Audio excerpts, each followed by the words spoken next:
What do I need to be good at to be great at something?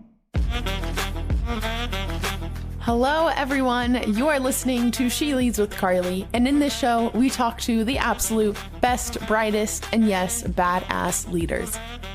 Tap into where your natural curiosity takes you. Just making sure you're not your own roadblock. Even if you do fall, you're going to fall and you're going to learn. Together, let's build a DNA of what it takes to rise to the top and truly make an impact.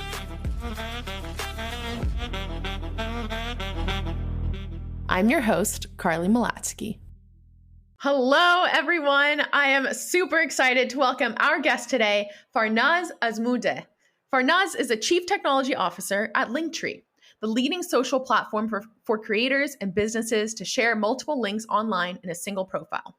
She began her professional career at Google, starting as a software engineer and growing into an engineering manager, before joining Snapchat as a director of engineering. Farnaz then advanced to become the vice president of engineering at Snap before stepping into her current role as CTO at Linktree. Originally from Iran, Farnaz was born and raised there and earned her bachelor's degree in computer science from Sharif University of Technology, one of the country's top engineering schools. She later moved to the US to pursue a PhD in computer science from the University of Southern California.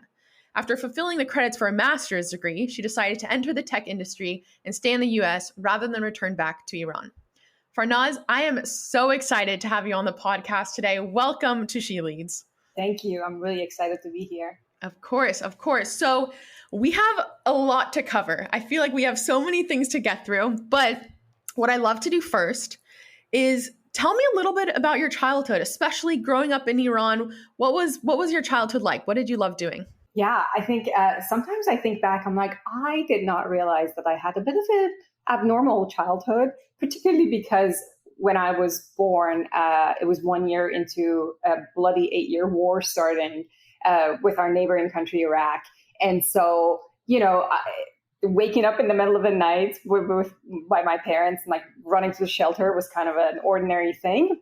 And it's interesting that we made it work. Like it's kind of a story of resilience in terms of how our parents kind of created that nice, nurturing environment for us despite everything that was going on.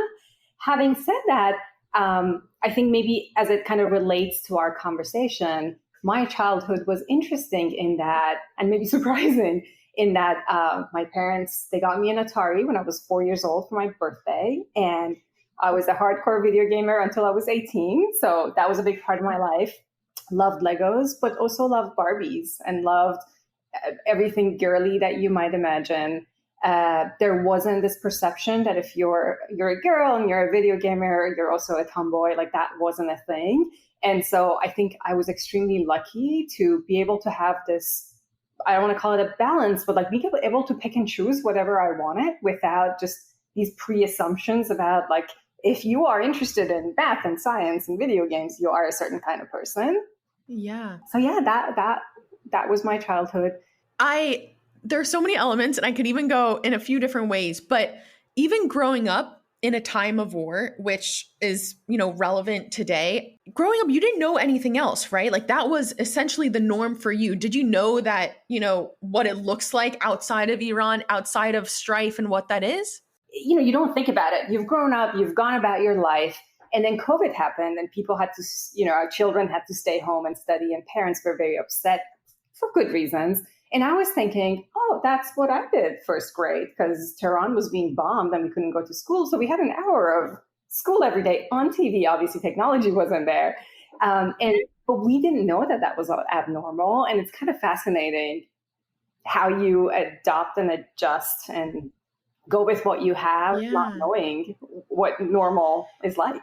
And you mentioned how you had almost this dichotomy of passions, right? The Barbie, the girl inside of you, but then also the gamer and, what we still conceptualize as a more male dominant hobby. Yep. And I'm wondering, beyond on the academic side, how were you as a student? What values did your parents actually instill in you on the education front? Yes, I to this day, I love studying. I don't know. Sometimes I joke about it. I'm like, I don't know what's broken in my head, but if they paid me, I'll still be in school. that I love studying, was always, getting that A plus. Nothing else was acceptable, neither by my parents nor by myself. And in terms of what I liked, I regret the fact I loved maths and sciences, and I regret the fact that I wasn't as interested in literature and history and anything that needed a little bit of memorization. I love them now, but my upbringing was really like, give me math homework and I'll be lost just playing with it and having fun with it. When did you first get introduced to coding? Because obviously, that was a huge part of your life starting, especially in college. So when did you first kind of get introduced to that? It was fifth grade, actually. And I had a cousin who was older, and he was a computer whiz. And I thought he was really cool. And I could not, sit back there and let him be the coolest cousin, the older and cooler. Of course not. So I started taking classes. And actually, the classes were offered for students who were 3 years older than me. And so there were so many concepts that I didn't even understand. And I'm so grateful to my dad for sitting there with me, and we would do homeworks together and learn about, things that were a little too advanced for my age. But then the interesting part is I did that for a couple of years, and then I gave it all up. I just focused on, I really loved physics, wanted to become a mechanical engineer. And then at 18, when I had to pick, the story in Iran is a little different. You do this nationwide, there's this nationwide exam that you do in one day. And then you pick, based on how well you've done, what school you want to go to, which major you want to focus on. And that was when I decided computer science is the way to go. So a little bit of a twist and turn. At that age, even having that decision, right, which will obviously navigate to, who you are, the leader you are today, did you tend to defer to others for advice? Or was that a very singular, this is what I want to do, I'm listening to my gut? How did you navigate that? I was more of a listening to my gut kind of person. I'm sure I was very much influenced by what was going on around me. Everybody in my family is an engineer. And so I think, just like the roots of having that love for engineering was planted much, much earlier. But I think towards the end, my uncle, who is a computer scientist, and my dad were smart enough to kind of gently nudge me in that direction of consider computer science. And I'm really happy that I listened. So you ultimately decide to receive a bachelor's degree in computer science from Sharif University. And I think you described it to me before as the MIT of Iran. It's incredible, very, a top university. At this moment in your life, and as you were navigating university, how were you thinking about your career? Were you like, you know what, I'm just going to continue down engineering? Do you think about where you wanted to be in the future? Yeah, I did not. And actually, to this day, I'm a firm believer in the fact that I'm not a 5 years from now, like what's my plan for 5 years down the road? I'm much more of a, let's just absorb what's coming at us and play with it. But I knew that I wanted to do engineering because I really enjoyed it. It's one of those things that when I'm solving engineering problems, just time flies. And so that part I knew, but what I wanted to do, where I wanted to live, none of that was clear. Yeah. One of the most fascinating aspects when we talked first, and I really want you to talk about this, which is in the States, it's very apparent of the difference of men in engineering classes versus women. Right. And it's, you maybe have one or two other girls in your class while you're pursuing this engineering degree. Yeah. And obviously, I think even subconsciously that affects, where we want to go and what we're capable of and whatnot. But it seems like in Iran, your experience was entirely different. And not only did you grow up in a family with engineers, so naturally you were exposed to it, but how was your experience in university? Did you start to see a difference? Did you start to almost, separate yourself from others, or did it only, continue? Yeah, great question. And honestly, coming to the US, that was kind of a culture shock for me, going to USC and realizing that I'm one of the very, very few number of girls in the class. Because when I went to Sharif, it was really a 50-50 breakdown in computer science school and in many other engineering departments. And it was not something that we even thought about. I sometimes joke saying, hey, there wasn't a memo going around about girls not being good at engineering or engineering being hard. So we didn't treat it that way. And we just, kind of equally, a man or a woman, girl or a boy, we picked the major that we were interested in. And the divide, like I'm saying 50-50, okay, maybe it wasn't 50-50, 49, 51, 48, 52, wow. But it was fairly balanced. I actually like how you frame that, right? Like I didn't get the memo that there should be a difference. And now that you've been in tech and you've been in leadership and you are in leadership positions in engineering, have you actually noticed and had to help other women who maybe did get the memo and had to overcome that? What does that look like for you? I think that the memo is definitely being circulated in our society. I definitely see it, whether it's in terms of a little bit of imposter syndrome that I see more of among kind of female engineers that I work with, or just eye-opening experiences that I've had once I was volunteering, actually, where they were bringing a few kids from, I think they were in the ages of 6 and 7, in Santa Monica. They were bringing them to Google so that we can talk to them about, what it's like to be an engineer. Cool. And one of my coworkers did this test where they would be showing kind of pictures of different people and asking kids whether that person was an engineer. And seeing the reaction in kids, it was so shocking to see that, oh my God, the memo is circulated from that age about 100%. What the expectations from the society are. So it's kind of fascinating to see that. And I can't wait to see where we are 50 years from now, when hopefully some of these perceptions are going to go away. It's something I think about a lot, actually, is at the earliest age, as soon as you enter a school in kindergarten, I think that's where the narrative, that memo is first introduced of, girls should play with Barbies and boys should play with Legos. And then naturally you start to, it carries with you, which is, it's scary, but it's very powerful even at that early age. So anyway, it's a cool story to even hear about, Google's initiative and how that is translated. So afterwards, walk me through that process of graduating from Sharif University and ultimately saying, I'm going to the States. What came into your mind to go pursue a master's and PhD? And how did your parents react? Was that it was a very easy decision? How did you go about that? Yeah, I think, unfortunately, there's a bit of a brain drain phenomena that's happening in Iran. And so many of my classmates were moving, whether to the States or many other English speaking countries are kind of good candidates. And I was excited, not because I wanted to move. That was never my intention. I really just wanted to go explore a different country, study somewhere different, and come back. And I think I really liked the United States because looking at things from further away, it was really obvious that kind of exponential advancement of technology was happening here. And I really wanted to be a part of it. I never thought I'd be joining Google, but I remember just being obsessed with how amazing this company was back in 2001, 2002, 2003, when I was in college. That's why I applied to a bunch of schools. Parents were extremely supportive, which I now appreciate how hard that must have been for them, particularly given the fact that, given the political relationships between the countries, I would get a single entry visa. It was really hard to step out and come back to the country. So I'd be stuck for a very long time without the ability to see parents and family. But they were supportive all along. So now I know how amazing that was. It also, I mean, it's probably hard for you to see because it was you who did it, but it also takes a ton of bravery and courage to be like, yeah, I don't know when I'm seeing my parents next even, but I'm going to go jump into this new culture because I'm just so passionate. My curiosity is so strong.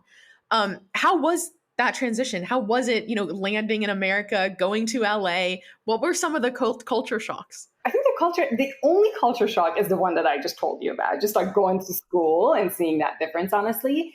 The rest, perhaps because I think we all have some understanding of the US before coming in, thanks to Hollywood, some understanding was there. So I can't call it a culture shock. But I think what I really appreciated from the LA community and the US as a whole is how easy it is for you to land in and forget that you're a foreigner. I like to this day, I always talk about it, that period of time where I felt like I was an outsider was so brief and so subtle. Wow. And that's amazing. That's really a powerful thing that hopefully we can hold on to in the US. By the way, at what age did you learn? I'm guessing Arabic was your first language. Is that right? Persian. Persian. Okay, Farsi. So what A age? very different language. Yeah. So at what age did you learn English? Was that in school? Is that how you learned the language most? Okay. Yeah. Going to school, and luckily it was a school that believed in total immersion. So we weren't allowed to speak Persian. We had to switch to English as little kids. Okay. And so So the immersion was okay. Take me back to you're at USC, and the goal, from my understanding, is to pursue a PhD, which is, extended amount of time over 4 to 5 years. But ultimately, what happened at that 2-year mark where you felt ready to go into tech? I think this is another, like, you remember how I was saying I don't plan ahead? Yeah. Every classmate was applying to grad school, getting a PhD. Everybody in my family was doing that, so I went ahead with it. But then while doing it, I realized that the PhD isn't really like the whole idea of going super deep, that intense depth is not for me. I'm more of a breadth person. So I was already thinking about, like, is this for me? Like, I'm not having as much fun with it. And about that mark, when I had enough kind of courses taken to be able to complete my master's degree, a recruiter from Google reached out. And I mentioned how, I was obsessed with this company, just reading about it as a younger person. And so I went and interviewed, and just put the PhD on hold. It's still on hold. Yeah. And in your mind, and then we'll get into Google, into Snap, Linktree, everything. But at this moment, did you ever have, because you were planning to go back to Iran. Like, it wasn't a long-term thing being in the States. Was there a tension there? And how were you thinking of, job security, passion, family? How are you kind of navigating all of that? It's so interesting that you're bringing that up, because I haven't thought about it deeply since. But at the time, I wasn't. At the time, I was like, oh yeah, like, just like I was studying for 2 years, I'm going to give this cool company thing a try. I'll just gain more experience, and that doesn't prevent me from going back. So I never kind of saw that door shut. And obviously at some point you're like, who am I kidding? Like, I have a house here, I have a husband here, I have a family, I've built a community. But until that happened, I was just going with the flow. And so when you went to Google, you ultimately ended up staying for almost 10 years, close to 10 years there, which in today's world, it's actually very uncommon to stay at a company for that long. And even at Snap, you were also there for close to 8 or so years. Was there a moment where and I know you mentioned this, like, you don't necessarily think 5 years ahead, but what were some of the moments for you to almost take yourself out of the situation and start to think, like, is this what I want? Am I growing? Am I learning?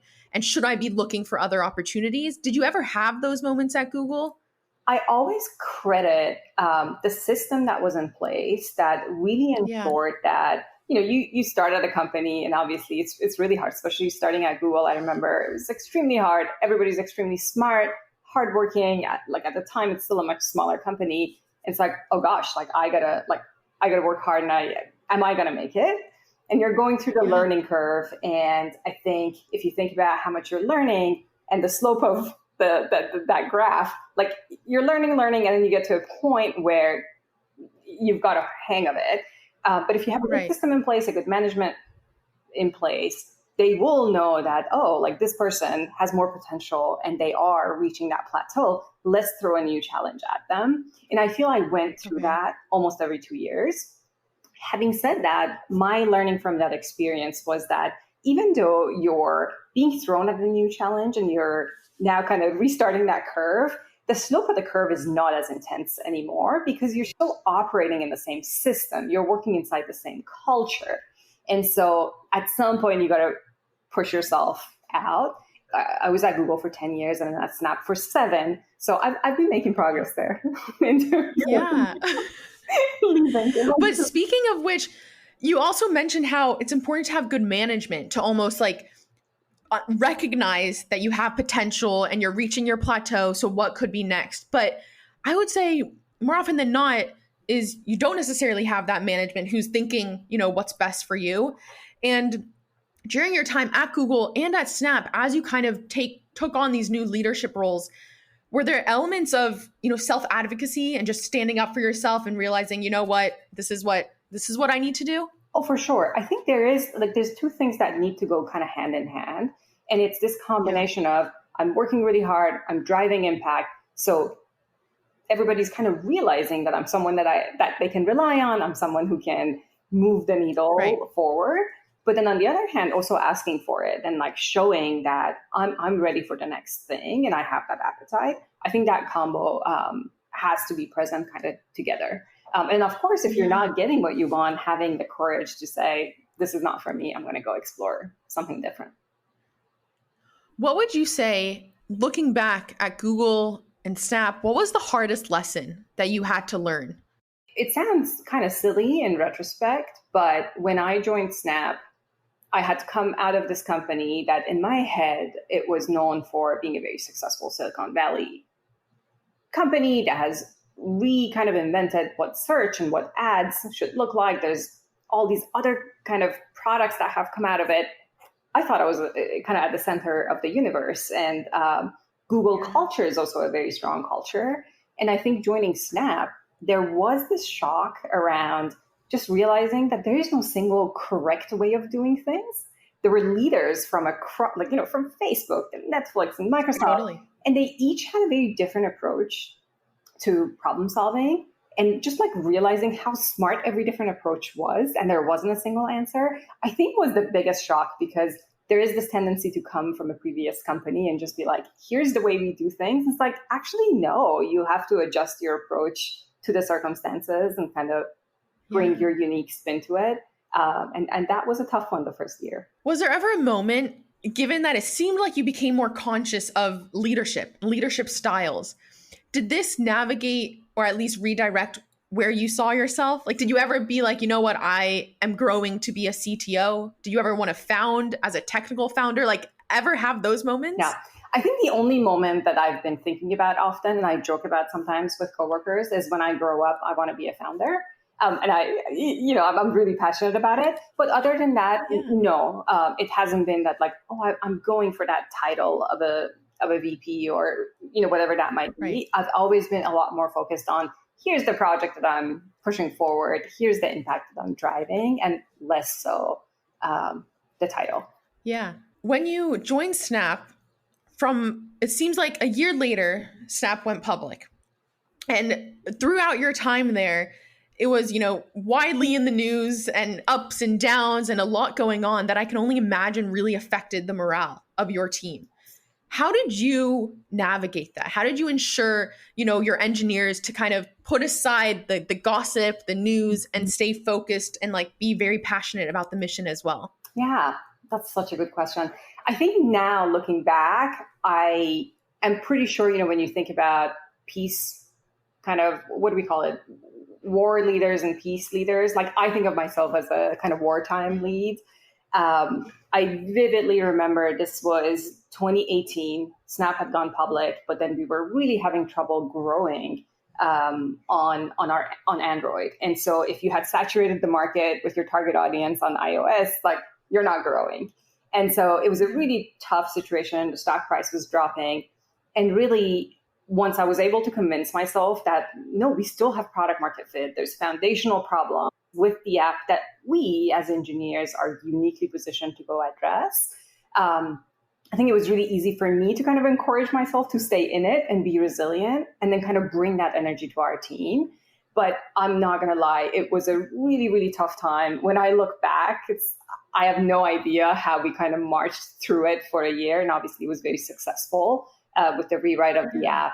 Growth came back, but it was a very interesting time. And I still look back at it with almost joy, going through that kind of struggle, the confidence it gives you, I look back at it and I see a lot of positivity now. So it was definitely it kind of goes back to our discussion of that resilience, where like looking back, and I have very similar experiences where looking back, I feel proud and confident about it. But for you, did you have moments where you're like, why am I doing this? Like, why do I feel compelled to do this and get to the other side? And how did you navigate and like have that perseverance versus saying, you know what, why don't I kind of find another opportunity? Yeah, I think I have this controversial opinion in that like when I look back at my life, there are moments of fun, the great travels we've had, or, like any traditionally sweet moment that anybody can think of.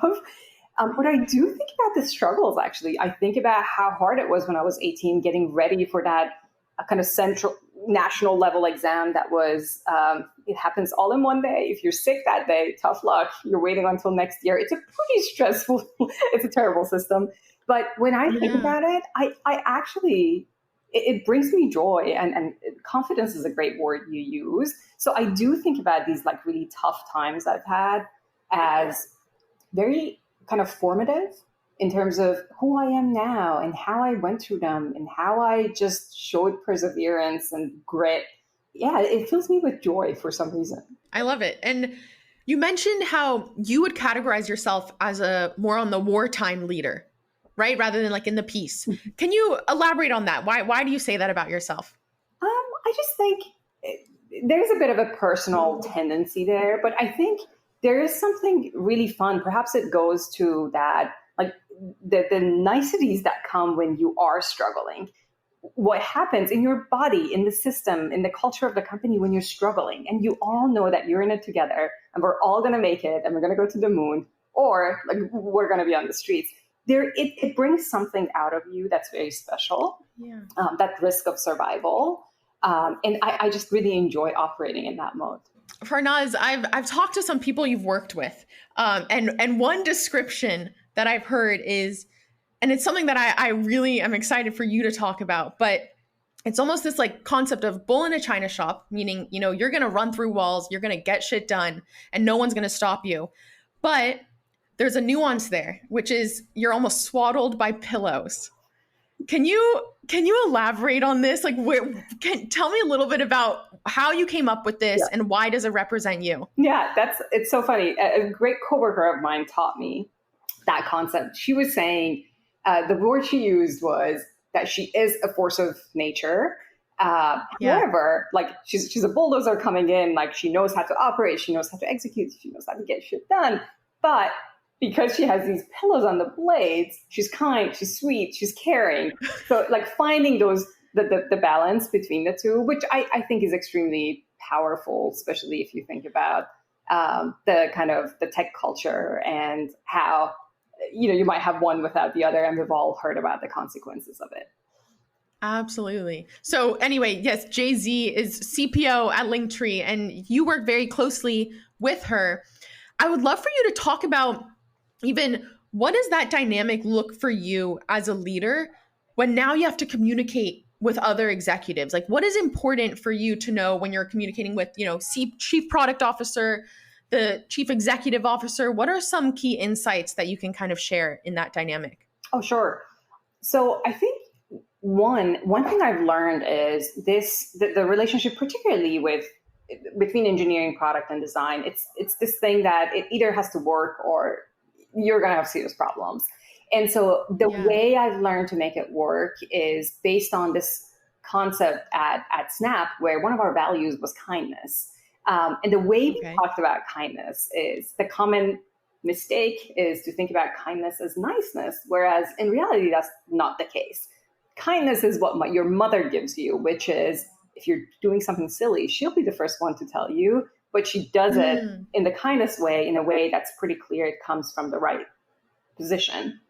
And so kind of building that relationship with trust with my product counterparts, my design counterparts, other execs, I found that to be hugely beneficial, so that even when debates happen, which happen all the time, you can have the debate and then you can go and grab a beer because there's that trust and love and bond. And for you personally, how was that learning curve of, being VP of engineering at Snap, but then becoming CTO, right? The top technical lead at a company. Were there any learning curves for you to kind of adopt that goes far from, being an engineer coding every day to now, managing a big team? Oh, sure. So first, from being an engineer to actually managing a team, I think so that transition happened for me at Google. And I think I always tell people that it was a very, very hard time for me because as an engineer, you're coding, you deploy your code, you see the impact out live, And when you go home, you have this like beautiful feeling of like, I accomplished something and it's tangible. Yep. And I know exactly what it was. And I became a manager and I knew that I was running around. I was exhausted every day, but I really couldn't kind of put a pin on where is it that I am contributing. It was extremely hard. And so that transition, I think, is one of the hardest transitions for anybody that goes through kind of becoming a manager. But then from VP to CTO, honestly, it all depends. When I was a VP at Snap, this was a team of many hundreds of people.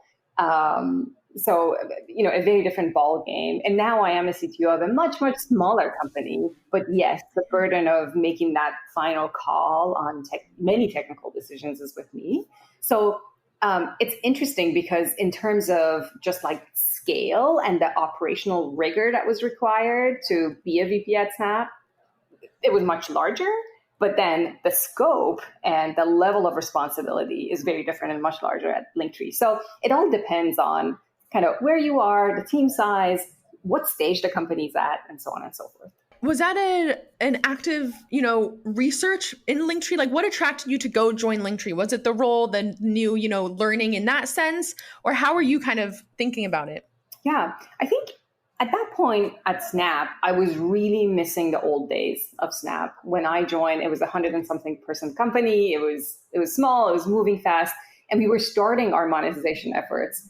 And I remember at the time, something that I vividly still remember is we were doing ads, a very certain kind of ad with AR and Snap filters. And we didn't have a marketing team. And I went and I was talking to the person who was leading engineering. And I was like, hey, like I need a marketing team. It's like, just go build it. I'm like, this is crazy, but I love it. Coming from Google, the fact that I, as an engineer in charge of ads, is given that responsibility was so interesting and so fun. And I really wanted to kind of go back to that world. And what I loved about Linktree was that Linktree was at that size, very, very small. The other things that I liked about it was that the scale of Linktree as a platform is massive. When you think about at least the public numbers that we've shared about 6 months ago, you have 50 million profiles. You have 2 billion monthly visitors. It's massive, yet the engineering team is really small, which really means you're operating in that kind of a similar world where every person is responsible for so much. And that's what I think makes it fun. And lastly, the culture of the company. I think the fact that this company had started in Australia, far from Silicon Valley and what we consider kind of, this is the way of doing things. That part was really fascinating to me. On that culture piece, so often people say how it's so important, and naturally it is, understandably, right? How did you test for that in the phase before, saying you're joining? What did you kind of do, and what tips do you have to almost say, okay, I have a really good grasp, this is the culture I'm going into? To be honest, like I won't say that I did rigorous testing. I got lucky also, but it was really through initially talking with the founders. It was pretty clear that these are amazing humans, but also extremely smart, as they were kind of painting out the picture about how they built Linktree and where they're taking it. That was extremely fun. But it also, of course, you're going through the interviews, you're talking to the rest of the team, and you do get a good feel for how this company operates. And of course, the fact that I do so many interviews, I feel it helps me with kind of like being reasonably okay at kind of assessing people and cultures. And of course, there's always an element of luck. So let's not lose sight of that. Which in a way, I think your mentality of how you've navigated your career, it sounds like, is having this yes and mentality, right? And just like seeing where the opportunities come. So naturally, there is this serendipity and this luck involved, from what it seems like. I think so. Which is awesome. I think so. Yeah, I love it. So speaking of, as a CTO, take me into what your day-to-day looks like, and also like what attributes do you think make a really compelling, great CTO? Well, I'll talk about day-to-day also, but I think what makes a good CTO obviously is this combination of you need to have the technical judgment to be able to help the team make the right calls in terms of where we're going with our infrastructure, so on and so forth. How are we building the product? when are we moving fast versus building the foundations needed, and how far do we go? There's a ton of that. How are we paying down tech debt? Tech debt is this word that's always kind of thrown around. Smaller the company, I'm guessing that the more you hear about it. But also outside of just that technical expertise and understanding, it's really being able to run an organization at a larger organization, being able to do recursive management is what I refer to it, because you're managing managers who are managing managers, obviously. So being able to do that and having the ability to influence the whole org is a very important one. One of the kind of simplest examples that come to mind is something that my previous manager used to say.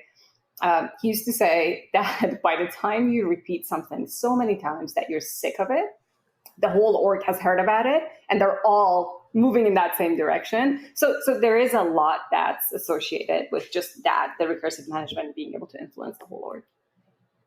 And did you have resources, mentors, people who gave you that insight of recursive management, or like almost the non-technical aspect of leading? Oh, for sure. I think I have been blessed in terms of like having worked with great managers myself, but also watching peers that were perhaps more senior and were doing a really good job with it. I've had coaches, but I think honestly the best training happens once by doing, like a small bit at a time. Like when I was at Google, I was a manager, but I had managers reporting to me. And then you become a director and you have a little bit more scope. So that plus watching great people and watching not so great people. I think you do learn from other people's mistakes as well. I love it. And Farnaz, you mentioned going back to this concept of grit and resilience, right? And that can show up in so many different ways, whether it's the macro scale of the company is going through something, personal life, whatever it may be. In your experience, how have you gotten through those moments? What does that look like for you mentally, physically? How do you kind of navigate it for yourself? One thing that I love doing, and it's funny because I even like it when I'm working out or doing a sport, I really like to gamify it in my own head. And that's what makes it fun for me. Like, I don't know if it's the fact that I was a video gamer, I don't know what it is, but having that ability to spin up a narrative and a story in your head to turn really tough situations into this fun, like, here's how we're going to go about it, and this is what we're going to do to be successful, I think has a really, at least for me, has this really good impact of putting me mentally at peace so that I can give it my 100%. It's a technique that I've used all throughout my life. I don't think anybody taught it to me. It's just something that I've had in my pocket. Did you ever play sports growing up? Because that seems so relevant to sports. Like everything you just said there, like I can definitely understand because I had that for my whole life playing on a soccer team, right? Like mission alignment, everything. So how is that? Yeah. How did you first learn that? Well, I did swim for my team up until the end of junior high. And then after that, I was focused on my studying. But I think actually when I think about it, every time I was racing, especially towards the end, you're trying to not bring your head up for a breath because that will slow you down. And I think probably that really helped with, all right, here's how you're gonna mentally be rigorous to go through really tough times. I had never thought about that. Thanks for reminding me of it. And on the topic of imposter syndrome, right? And what we talked about of, the difference of boys and girls and whatnot. What do you think is at fault in American culture, given that you've come from this other culture that is really, impacting the differences of how men and women approach engineering and why we see so few female CTOs? What do you think needs to kind of break and change? Yeah. So I don't know about whether this is specifically American or not, but I think there is this thing about pushing our boys to go run around to get comfortable with failure. Whereas I've seen a lot of moms where, if a girl is stumbling and falling, you're going to be running towards them. It's like, hey, what happened? It's like getting comfortable with failure, I think should be a big part of our lives, big part of what we teach our kids. Failure is not fun. Like you need to get comfortable with it. And I think if we were able to kind of adjust our mindset about it and the way we raise our children, it will probably go a long way, and having more CTOs out there, female CTOs out there eventually. I love, it reminds me of those videos where kids are like falling, and it really, their reaction is so dependent on their parents' reaction, which is so, there's such a strong psychological element there, but it's almost like if my parents don't react, I'm actually fine, like it's okay. Yes. And it also reminds me of Sarah Blakely, her story where as a child, her dad would ask her, where did you fail today? How did you fail today? Wow. And it was like this whole new mental model of failure as success. And so do you think like having that mentality that seems very natural to you, is this something that you think was instilled from your parents in like dinner conversations at home, or is this something that you just kind of embodied? That's a great question. I don't know if they actively were teaching us kind of being comfortable with failure, but I think from the very early age, I grew up with many, many cousins, and just like fierce competition between us, whether it was video gaming or swimming, it was part of everyday life. And I do wonder if that competitive spirit, that if you are competitive by nature, you are going to be failing many, many times for that win to come, if that contributes to the mindset that we're talking about. Yeah. Where do you think competitiveness comes up most for you outside of professional, outside of Linktree? Oh, gosh, that's a tough one. Well, this Thanksgiving, we were playing dominoes. It just reminds amazing. And with family, there's nothing at stakes. But I think I pushed it a little too far with being a little extra competitive. And, sometimes you think incredible. It's always the family, holidays. That's where it comes up most. That's great. Okay, Farnaz, I would love to know more fun questions that I have, which is, how do you actually define success, and how has it changed for you over the last few years? I think the definition of success has definitely changed for me over the past few years, and perhaps influenced by common culture. I think I was very much focused at some point on happiness. There's this push around like happiness is like how you assess whether you're successful or not. But to be honest, now I think just being content is what I'm after. Day to day, projects that I'm working on, career that I'm leading, family, just being content is my goal in life right now. I love it. Okay. And you mentioned how you have this controversial belief around, right, the struggle being the route to happiness. I actually want to know, what other hot takes do you have? I think this is something that I've actually been kind of dealing with recently. And there is this thing that we say, perhaps it's influenced by Judeo-Christian beliefs, that do unto others what you want to be done to you, essentially.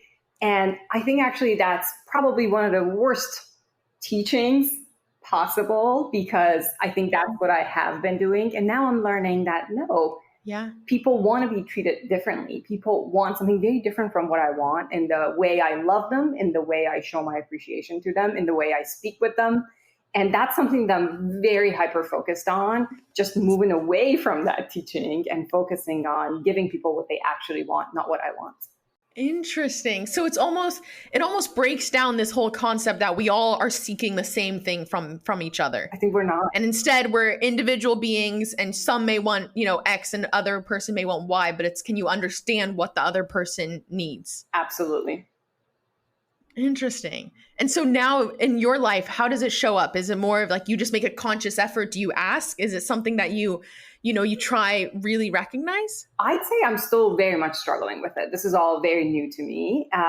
But I think a lot of what I've been focused on after reading a couple of books and, talking to coworkers is really just trying to channel that I am probably very different from people around me. Like I still remember when I joined Linktree 2 months into it, the CEO, we were sitting down together and Alex was singing my praises. And I was like, hey, do you have any feedback for me? And he's like, no, you're crushing it.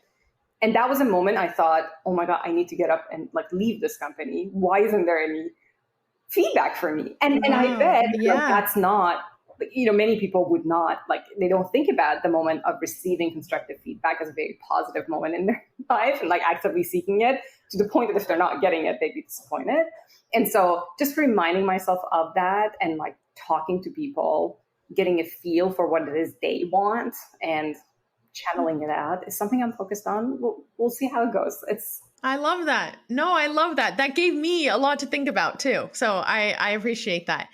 Okay, my final question, which actually might be quite similar and it might be the same, but I ask everyone this, which is, what craft are you spending a lifetime honing? I think it's very related to what we just talked about and perhaps influenced by what we just talked about. But I think it's the art of loving and caring. It is hard. I've struggled with, especially with family being so far away, I've struggled with how is it that I can continue to show my love and I can continue to care for you while dealing with the constraints that we have to deal with. And I think just constantly perfecting how I show up and how I make sure they know I'm there for them is something that I'm focused on. It's something that I believe is very relevant and many people feel. So I love that. Farnaz, it has been such a pleasure having you on She Leads. Thank you so much for sharing your story. It's so incredibly inspiring. So thank you. Thanks for having me. Thank you. Thank you so much for listening to the show this week. If you enjoyed, please spread the word. Tell someone about She Leads or post about it on social media and tag us. If you want to contact us, feel free to send over a message through the She Leads Instagram page at sheleads.show. If you want to follow us on Twitter, our account is @SheLeadsShow, and mine is @CarlyMalatsky. This episode was produced and edited by Nick Verschow. Thank you also to our partner, Floodgate. If you're passionate about startups and want to learn more about the starting journey of those who have built groundbreaking companies, I highly recommend listening to Starting Greatness with Mike Maples Jr., the founding partner of Floodgate. He has an incredible show that, in my opinion, is definitely worth your time. Thanks again.